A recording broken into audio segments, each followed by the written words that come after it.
Hello good evening to all of you. कैसे हैं आप सारे लोग? आई होप सारे लोग अच्छे होंगे, अपनी प्रिपरेशन अच्छे से कर रहे होंगे।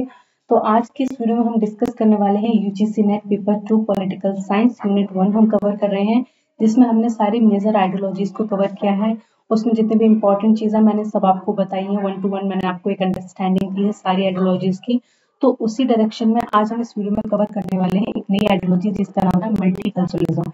तो इसके कोर आइडियाज देखेंगे, फोकस एरियाज देखेंगे और एसोसिएट थिंकर्स वगैरह देखेंगे, और इसमें जो बुक है या फिर जो कोई कॉन्सेप्ट है वो कितना इंपॉर्टेंट और किस तरीके से एग्जाम में आता है हम वो समझेंगे। तो सबसे पहले हम समझेंगे मल्टीकल्चरलिज्म होता क्या है।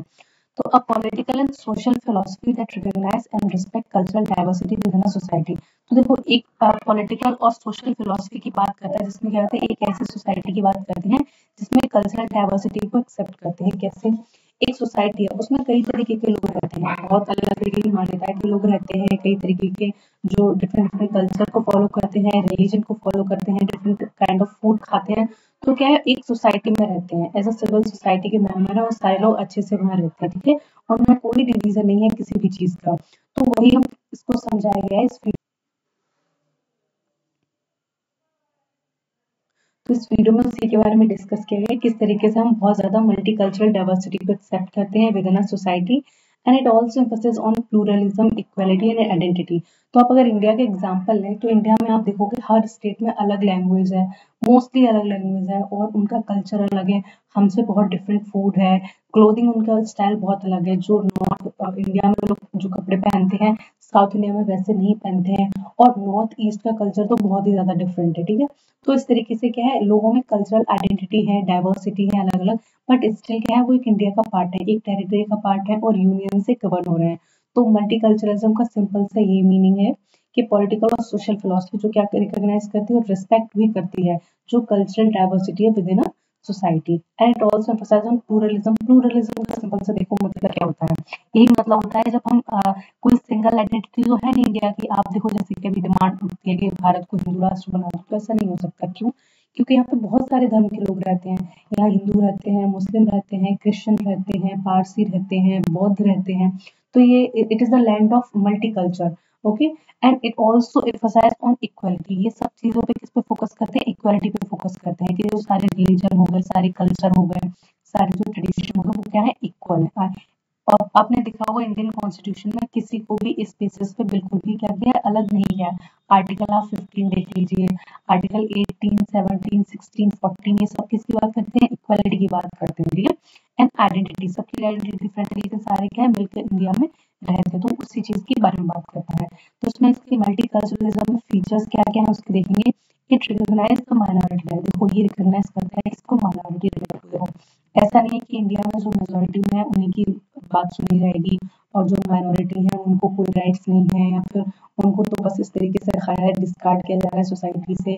ना उनके पास बेसिक ह्यूमन राइट्स हैं, ना सेफ्टी नीड्स है उनके पास, ना बेसिक नीड्स हैं। तो इस तरीके की बात क्या करते हैं, मल्टीकल्चरलिज्म वाले करते हैं कि उनके पास भी उनके खुद के राइट्स होने चाहिए और रिकॉग्नाइज होने चाहिए और प्रोटेक्टेड भी होने चाहिए। ऐसा नहीं है कि कल को मेजोरिटी वाले किसी माइनॉरिटी को बहुत ज्यादा दबा रहे हैं, प्रताड़ित कर रहे हैं, मारपीट कर रहे हैं, तो कोई लॉ नहीं है, ऐसा बिल्कुल भी नहीं है। लॉ है, पुलिस है, वो कब क्या करेगी, वो उसको प्रोटेक्ट करेगी। And it also respect for cultural identity. ये क्या करती है, कल्चरल आइडेंटिटी को भी रिस्पेक्ट करती है। हम अगर किसी जॉब में अप्लाई करते हैं तो ऐसा नहीं है कि हमें इसलिए उस जॉब से निकाल दिया जाएगा कि हम किसी एक धर्म को मानने वाले हैं या फिर हम किसी पर्टिकुलर रीजन से बिलोंग करते हैं। ऐसा नहीं कि हम अगर नॉर्थ इंडिया में जॉब लेने जा रहे हैं तो जो नॉर्थ ईस्ट के लोग हैं उन्हें जॉब नहीं मिल रही है, उन्हें इस बेसिस पे क्या किया जा रहा है, इस बेसिस पे उन्हें डिस्क्रिमिनेट किया जा रहा है। तो इन सारी चीज़ों को क्या करते हैं, डिस्कार्ड करते हैं। एंड टॉलरेंस एंड कोएग्जिस्टेंस की बात करते हैं। टॉलरेंस किस तरीके का, हम सब में टॉलरेंस तो ये हमारे बगल में कितने ही तरीके के लोग रह रहे हैं, ठीक है। तो हम क्या है, ऐसा नहीं उनके घर में जाके घुस जा रहे हैं, दंगे फसाद कर रहे हैं, चढ़ रहे हैं। हमारे एक सेंस ऑफ टॉलरेंस है हमारे अंदर, ठीक है। कोई हमें मगर किसी की टक्कर हमारे बैग से हो रही है तो ऐसा नहीं कि हम बस निकल के उसका खून ही कर दे रहे हैं, नहीं। गलती हो गई, चलो ठीक है आगे बढ़ो, इस तरीके की हमारे अंदर जब फीलिंग आ जाती है, एक फीलिंग ऑफ एक्सेप्टेंस होती है, एक feeling of pleasure and sorry होती है, तो वो क्या करती है, वो मल्टीकल्चरलिज्म का एक फीचर होती है। यहाँ पे हम सबको रिस्पेक्ट करते हैं, किसी भी एक पर्टिकुलर रिलीजन को, एक पर्टिकुलर कास्ट को डिस्कार्ड नहीं करते हैं, ठीक है। एंड कोएग्जिस्टेंस, कोएग्जिस्टेंस का मतलब है सारे लोग इकट्ठे रह रहे हैं, ठीक है, मेरे गांव में सारे हिंदू हैं लेकिन स्टिल वहाँ पे 3-4 घर ऐसे हैं जो पारसी लोगों के हैं, तो वो लोग भी बहुत ज्यादा अच्छे से रह रहे हैं, ठीक है। गांव वाले ऐसा नहीं है कि उनको डिस्कार्ड कर दे हों या फिर हमारे यहाँ दावत वगैरह होती है तो उन्हें बुलाते नहीं, सब होता है, सबको उन्होंने क्या किया, एक्सेप्ट किया हुआ है। ना कहीं पे ऐसी मांग उठती है कहीं पे कि हमारे जो डिफरेंट रिलीजन के लोग हैं उनको हमारे यहाँ से निकालो या फिर हमारी जमीन से निकालो, ऐसा कुछ नहीं होता है, ठीक है। एंड इंक्लूसिव सिटीजनशिप, इसका मतलब है कि सारे लोगों को सिटीजनशिप दी गई है, जितने भी लोग हैं, जितने भी अलग अलग कल्चर के हैं, अलग अलग रीजन से हैं, सबको क्या मिली, सिटीजनशिप मिली है। अगर आप भारत की धरती पे आपका जन्म हुआ है तो आपको डेफिनेटली क्या मिलेगी, सिटीजनशिप मिलेगी। Okay. And anti discrimination law, देखो डिस्क्रिमिनेशन किसी बेसिस पे अगर किसी के साथ होता है तो उसके लिए लॉज बने हुए हैं। ऐसा नहीं है कि आपके साथ बहुत ज़्यादा डिस्क्रिमिनेशन हो रहा है तो आप अपने हाथ में कानून ले लेंगे और उसके घर में घुस जाएंगे, मार तोड़ करेंगे उसकी या उसको खत्म करेंगे, नहीं, उसके लिए लॉ बना है, कोर्ट बने हैं, पुलिस बनी है, आप उन पे जाके शिकायत करेंगे, अपनी बात रखेंगे, ठीक है। तो लॉ और ये कोर्ट और कॉन्स्टिट्यूशन आपको क्या करता है, डिफाइन करता है, डिफेंड करता है आपको, ठीक है। तो आपके साथ आपके लिए बहुत सारे क्या बने, लॉज बने, अगर इस बेसिस पे कोई भी आपको क्या करता है, डिस्क्रिमिनेट करता है, चाहे वो सरकार हो गई या फिर कोई सिटीजन हो गया, ठीक है। अब देखो इसका हिस्टोरिकल बैकग्राउंड देखिए, हिस्टोरिकल बैकग्राउंड क्या है, कहाँ से उठा और ये आइडियोलॉजी आई कहाँ से और इसकी जरूरत क्यों पड़ी, किस टाइम कॉन्टेक्स्ट को देख के इसकी जरूरत पड़ी और लोगों ने सोचा कि नहीं एक ऐसा एक्सेप्टेंस का सेंस होना चाहिए लोगों के अंदर, एक सिविल सोसाइटी में क्रिएट करनी है तो उसमें लोगों में को एग्जिस्टेंस और इस तरीके की सारी बातें होनी चाहिए, माइनॉरिटी राइट्स भी होने चाहिए इसमें, बेसिक ह्यूमन राइट्स होने चाहिए, इन सारी बातों की कैसे बात उठी। तो इसमें देखो rise of multiculturalism post world war के बाद शुरू हुआ। अब पोस्ट वर्ल्ड वॉर के बाद क्या हुआ, देखो जब वर्ल्ड वॉर खत्म हो गया तो लोगों में ये समझ आई कि बहुत सारी बुक्स लिखी गई हैं हिस्ट्री में, पॉलिटी में, कि वर्ल्ड वॉर के क्या रीजन थे, वर्ल्ड वॉर के क्या इस तरीके से पर्टिकुलर बहुत ज्यादा इम्पैक्ट पड़ा लोगों पे, ठीक है।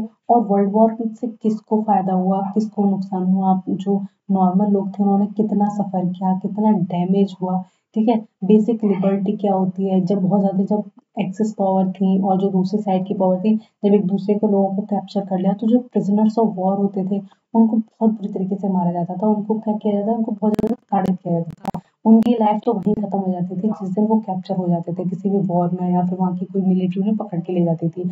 तो तब ये बहुत ज्यादा राइट्स उठे, लोगों ने जाना कि नहीं ये गलत है, ऐसा नहीं होना चाहिए, सबको बेसिक राइट होने चाहिए, इवन जो प्रिजनर्स ऑफ वॉर है उनके साथ भी ह्यूमन ट्रीटमेंट होना चाहिए, ऐसे नहीं उन्हें कुत्ते बिल्ली की तरह मार रहे हो, मार मार के मारी डाल रहे हैं। तो इस तरीके जब बातें बहुत ज्यादा उठी तो क्या हुआ, लोगों ने मल्टीकल्चरिज्म की बातें की, हमें हम सबको एक्सेप्ट करना चाहिए, सारी रेस को एक्सेप्ट करना चाहिए, कोई काला गोरा रंग भेद के उस पर नहीं चलना चाहिए, ठीक है, इस तरह की बात उठी। एंड इमिग्रेशन और ग्लोबलाइजेशन, इमिग्रेशन और ग्लोबलाइजेशन की एक बहुत बड़ी लहर आई, ठीक है। पहले जो बाउंड्रीज थी वो इतनी ज्यादा रिजिड नहीं थी, ठीक है, जितनी अब बन गई हैं। तो लोगों ने बहुत ज्यादा माइग्रेट किया इधर से उधर, इस कंट्री से उस कंट्री, पूरा इधर से उधर माइग्रेट करते रहते थे, ठीक है। हमारे इंडिया से भी काफी लोग ये अमेरिका और ये लंदन, यूरोप, अफ्रीका वगैरह घूमते रहते थे, कोई दिक्कत नहीं थी, बहुत ज्यादा स्ट्रिक्ट रूल नहीं थे, थोड़ी सी जुगाड़ में पेपर वर्क में आप किसी भी देश में चले जाते थे। तो इमिग्रेशन के थ्रू क्या हुआ, बहुत ज्यादा लोगों ने पलायन किया, अपने देश को छोड़ के दूसरे देश में चले गए, ठीक है। तो जब वहां पे बस गए और वहां के जो लोकल इंडिजिनस पीपल थे तो उनका क्या सेंस बनता है कि वो उनको एक्सेप्ट करे, ठीक है। ऐसा नहीं कि उनको भगा दे, मार के कुछ भी कर दे। वो जो ऑस्ट्रेलिया है प्रेजेंट है उसकी जो सारी पॉपुलेशन थी वो एक तरीके से पैरिश हो चुकी थी, ठीक है। जो भी वहां पे आज प्रेजेंट लोग रह रहे हैं वो पूरे यूरोप के लोग हैं, उन्होंने जब उसको ऑस्ट्रेलिया को अपनी कॉलोनी बनाया था तो वहीं भी जाके वो स्टैब्लिश हो गए। अगर आज को वहां पे थोड़े से जो इंडिजिनस लोग बने हैं, थोड़े से ग्रुप बचे हुए हैं, वो अगर डिमांड करें हमारा देश छोड़ दो, हमारी लैंड को खाली करो, तो क्या इज इट पॉसिबल? बिल्कुल भी ऐसा नहीं हो, क्योंकि वो लोग बहुत ही कम बचे हुए हैं, जो वहाँ पे मेजोरिटी में आ गए हैं, वो क्या करें उनके राइट्स को भी प्रोटेक्ट कर रहे हैं, उनको भी बराबर हक दे रहे हैं कि आप रहो लैंड पे, ठीक है। बेसिकली तो उन्हीं की है लेकिन क्या है, ऐसा नहीं कि उनको मार रहे हैं, जो बचे हुए हैं उनको भी खत्म कर रहे हैं।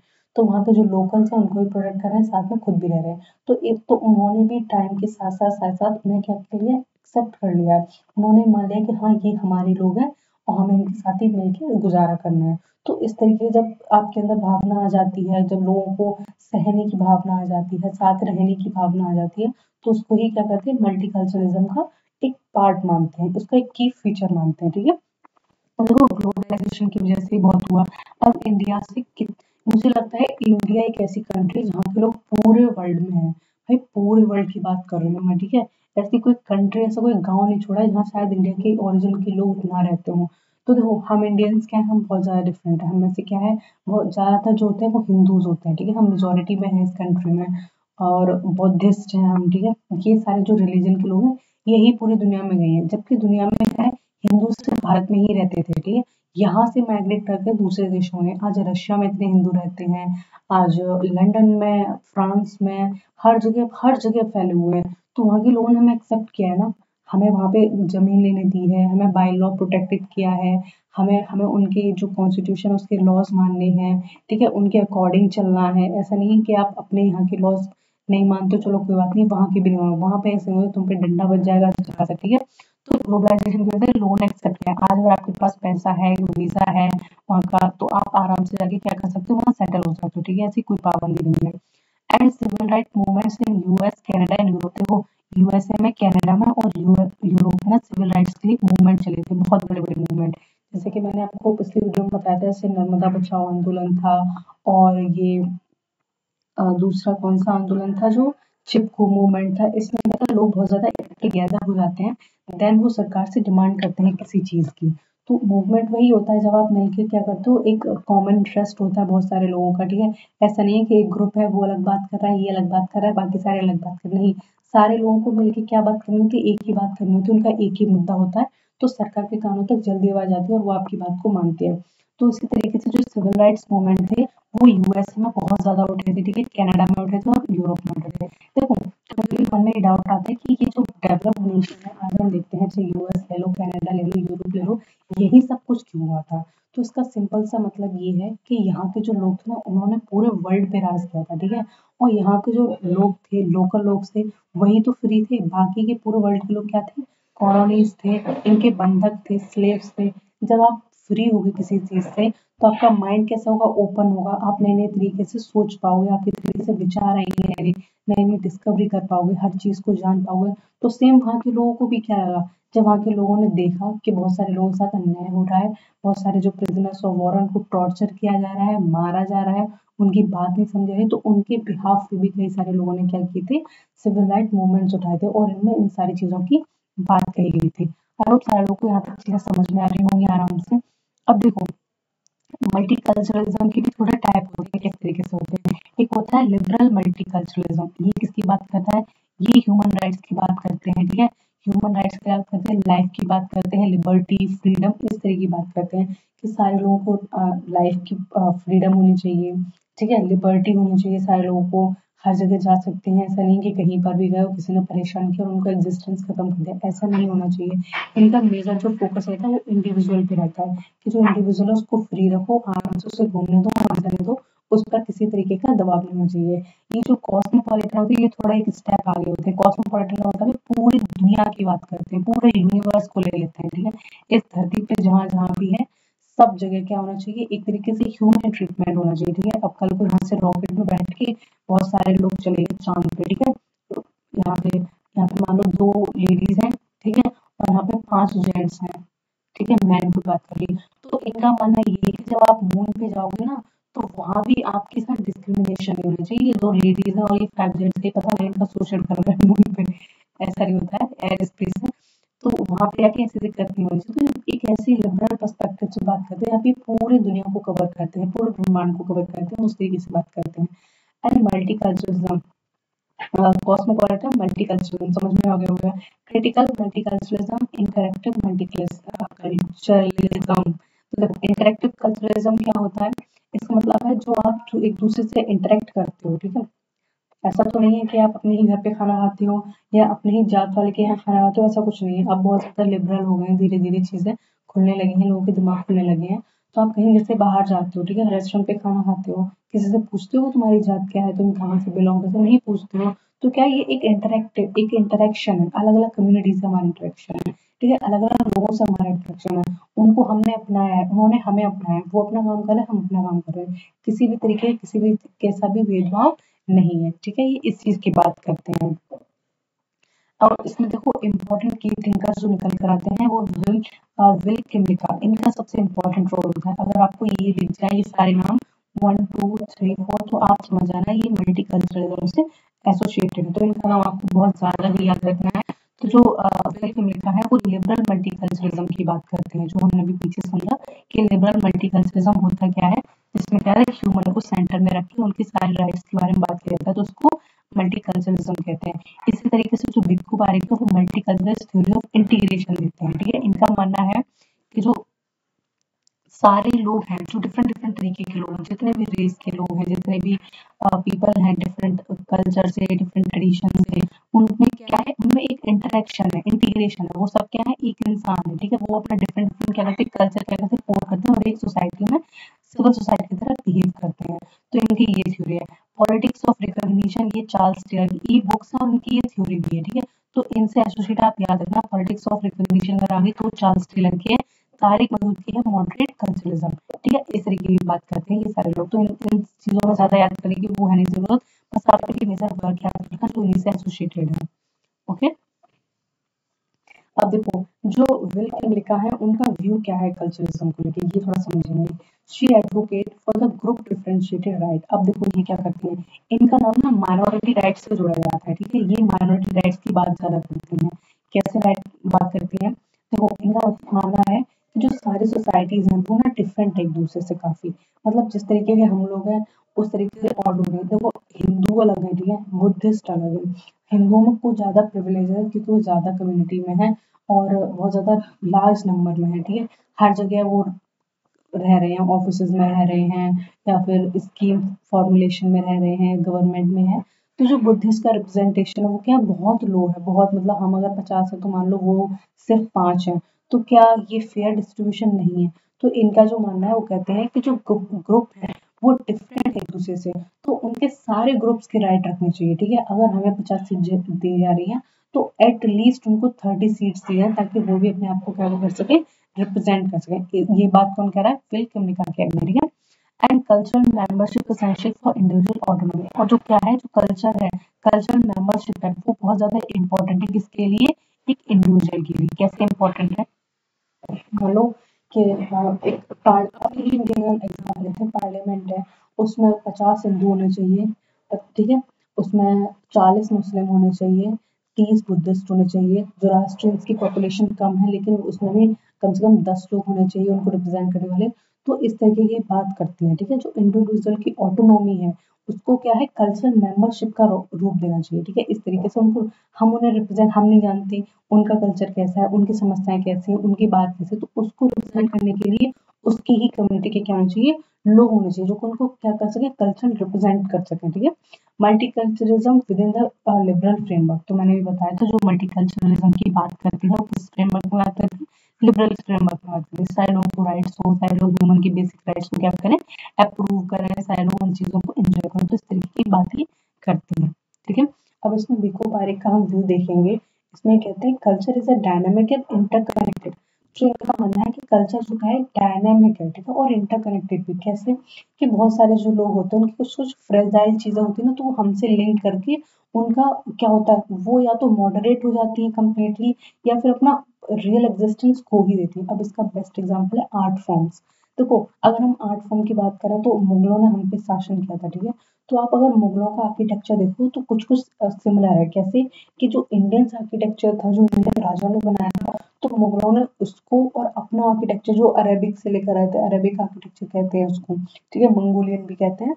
तो वहां पे और यहाँ के कुछ जो एसेंशियल पीसेस थे, एसेंशियल उसकी डिजाइन थे, वो मिक्स कर दिए। ठीक है, और एक नई आर्ट फॉर्म बना दिया। तो इसमें क्या है कि दोनों ने एक दूसरे को क्या किया, एक्सेप्ट किया, और ये डायनामिकली चेंज होता रहता है। ऐसा नहीं कि एकदम से पूरी तरीके से हमने बाउंड्री पकड़ ली है, रिजिड हो गया है, हम इसको छोड़ नहीं सकते। पहले इंडियन कल्चर में तो सती प्रथा थी, लेकिन टाइम के साथ साथ जब ह्यूमन राइट्स जो थे, कुछ लॉज बने, लोगों ने बहुत ज्यादा आवाज उठाई, पैम्पलेट्स के थ्रू, अपनी बुक्स के थ्रू, राजा राम मोहन राय का तो बहुत बड़ा कंट्रीब्यूशन है।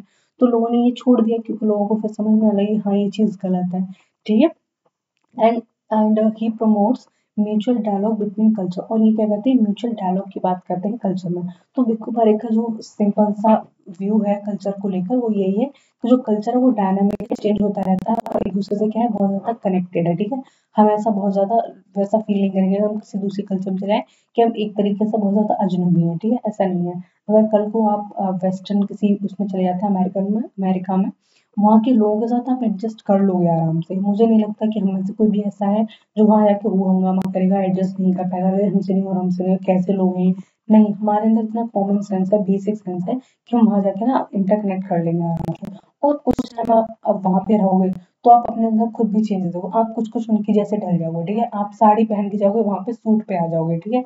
तो इस तरीके है जो चेंज, तो एक क्या हुआ, कल्चर दोनों से डिफरेंट था, ठीक है, लेकिन दोनों से क्या हो गया, कनेक्टेड हो गया थ्रू टाइम।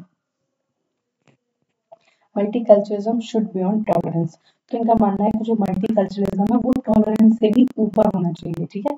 मतलब कि ऐसा नहीं है कि आप अपने कल्चर को पकड़ रहे हैं, बहुत ज्यादा पकड़ रहे हैं कि हम नहीं छोड़ सकते मुझे, नहीं, इनका मानना ऐसा नहीं है। आप अगर जैसे कल्चर में है, जैसे जगह पे जा रहे हैं, तो आप डेफिनेटली आपका खुद खुद आप क्या करते हैं, उस कल्चर में ढल जाते हैं, या फिर कल्चर आपको डिफरेंशिएट कर देता है एक दूसरे से।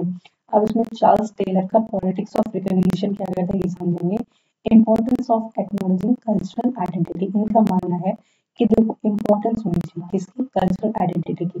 अब देखो यहाँ पे ये कहना चाह रहे हैं, इसका मतलब ये है कि कल्चर तो सारे अलग अलग है, ठीक है, सारे लोग अलग अलग हैं, सारे लोग अपना अपना खा पी रहे हैं, बात कर रहे हैं, लेकिन लेकिन उनका जो कल्चरल आइडेंटिटी है वो उनसे मत छीनो, ठीक है।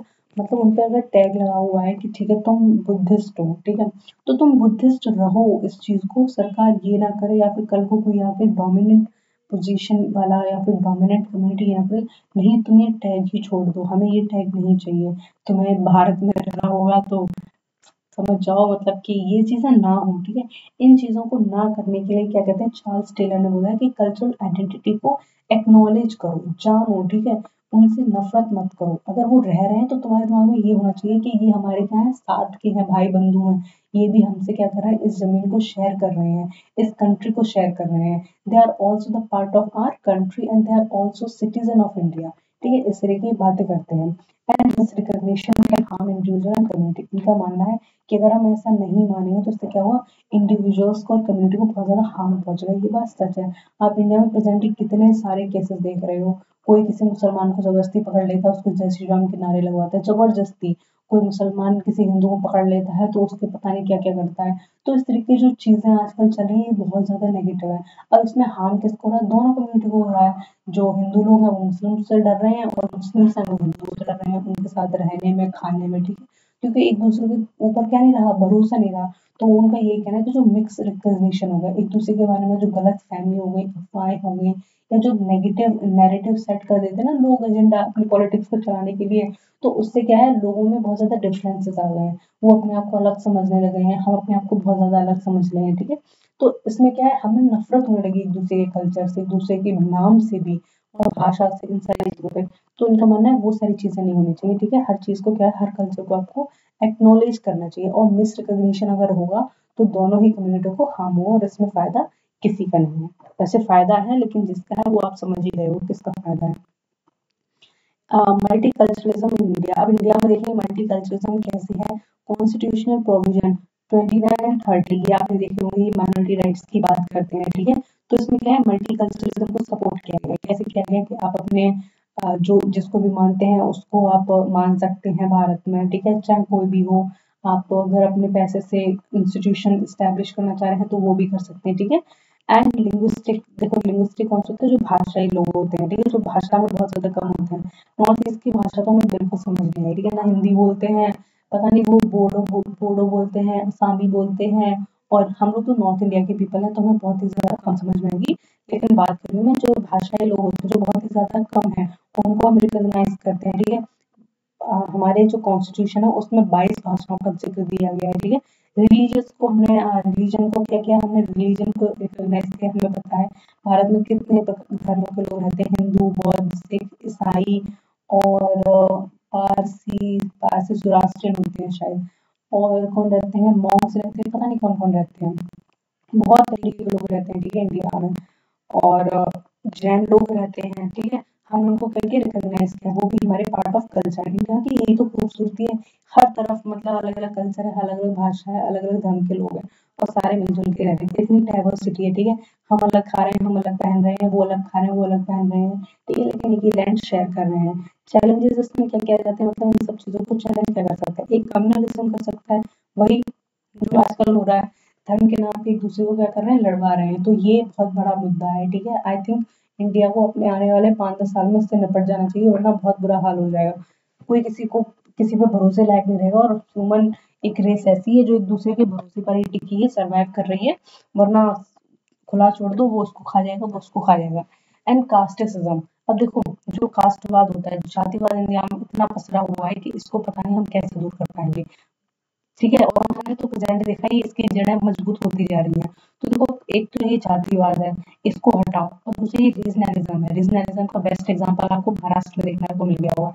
महाराष्ट्र के लोग कितना बकवास प्रोटेस्ट कर रहे हैं कि मराठी बोलो, मराठी बोलो, पता नहीं कैसा प्रोटेस्ट, मुझे समझ में नहीं आता।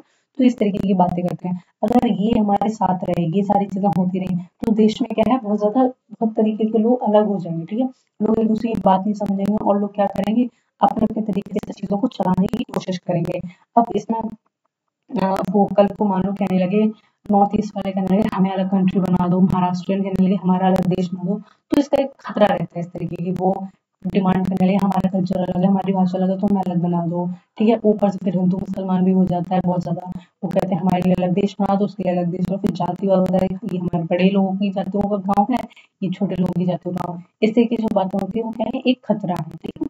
अगर हम इसके क्रिटिसिज्म को भी समझेंगे, हर चीज का कोई ना कोई क्रिटिक जरूर निकल के आ जाता है, ठीक है। मल्टीकल्चरलिज्म में इतनी अच्छी अच्छी बातें थी, लेकिन इसके क्रिटिक फिर भी निकल कर आए। क्या कहते हैं, एनकरेज डिवीजन ओवर यूनिटी।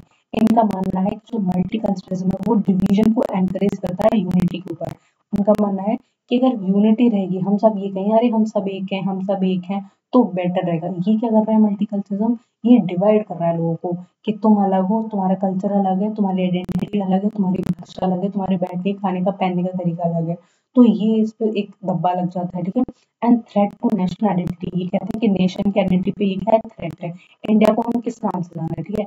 एक भारतीय राष्ट्र के नाम से जाना है, हिंदू राष्ट्र के नाम से जाना है, कि इस्लामिक राष्ट्र के नाम से जाना है, कि बुद्धों की लैंड के बारे में जाना है। तो ये सब क्या है, ये इसके क्रिटिक्स हैं, ठीक है।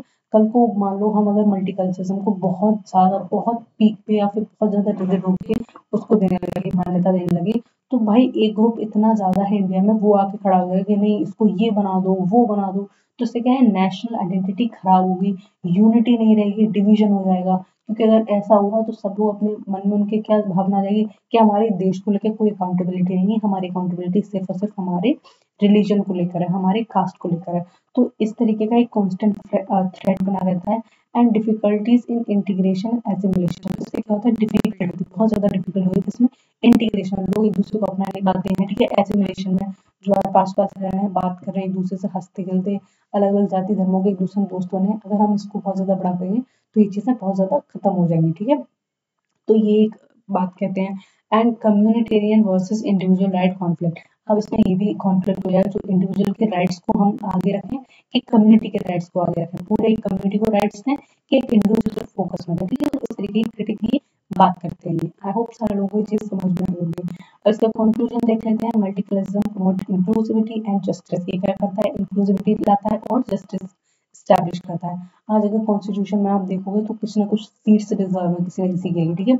इसमें क्या है, SC ST के लिए सीट रिजर्व होती है हर जॉब में, क्योंकि सरकार को पता है ना ये ग्रुप है पर्टिकुलर जो बहुत ज्यादा दबाया गया है सालों से, इसको कभी रिप्रेजेंटेशन नहीं मिला, इसको कभी आगे आने का मौका नहीं मिला, तो इसको चांस देना चाहिए। इस तरीके की बातें करते हैं। And it need a balance between diversity and integration, ये क्या करता है कि डाइवर्सिटी और इंटीग्रेशन के बीच में एक बैलेंस क्रिएट करता है। ऐसा भी नहीं है कि पूरी तरीके से डिवाइड हो जाएगा इंडिया, और ऐसा भी नहीं कि पूरी तरीके से इंटीग्रेट हो जाएगा। तो वो इंटीग्रेट होने से पहले क्या है, जस्टिस स्टैब्लिश करो, सबको सेम पैरामीटर पे लाओ, एक ही रेस में एक ही लाइन पे दौड़ाओ, ठीक है। जितना आप सम्मान ऐसी उन्हें ब्राह्मणों को और उन्हें दे रहे हैं ऊंची जाति वालों को, उतना सम्मान आप नीची जाति वालों को दो। उसके बाद क्या हो, उसके बाद हम क्या करेंगे, स्टैब्लिश करेंगे इंटीग्रेशन को। Relevance in the age of globalisation migration, और ये बहुत ज्यादा रिलेवेंट है ग्लोबलाइजेशन और माइग्रेशन की एज में, ठीक है। आई होप सारे लोगों को वीडियो समझ में आई होगी। मल्टीकल्चरलिज्म से जो भी इम्पोर्टेंट था वो मैंने आपको सारा इस वीडियो में बता दिया है, बहुत कुछ है नहीं, बस आपको कोर कॉन्सेप्ट समझना था, वो आपने समझ लिया है। और इसमें जो 3 थिंकर्स इम्पोर्टेंट थे, एक विल किमलिका थी, और एक चार्ल्स टेलर थे, और बिक्कू पार्क थे। इनको आप अच्छे से पढ़ लेना और इनकी बुक देख लेना। पॉलिटिक्स ऑफ रिकॉग्निशन किसकी है, विल किमलिका का लिबरल मल्टीकल्चरलिज्म का व्यू है, बस वो चीज़ देख लेना। और इससे ज़्यादा इम्पोर्टेंट इसमें कुछ आता नहीं, कुछ पूछा नहीं जाता है, ठीक है। तो आप पढ़ लेना इस वीडियो को, और यहाँ पे हमारी ये यूनिट 1 ऑलमोस्ट खत्म होती है। कल से मैं यूनिट नंबर 2 पढ़ाऊंगी। तो मेक श्योर कि आप मेरे चैनल को सब्सक्राइब कर लें और इस चैनल से कंटिन्यू जुड़े रहें और पढ़ते रहें। Okay bye.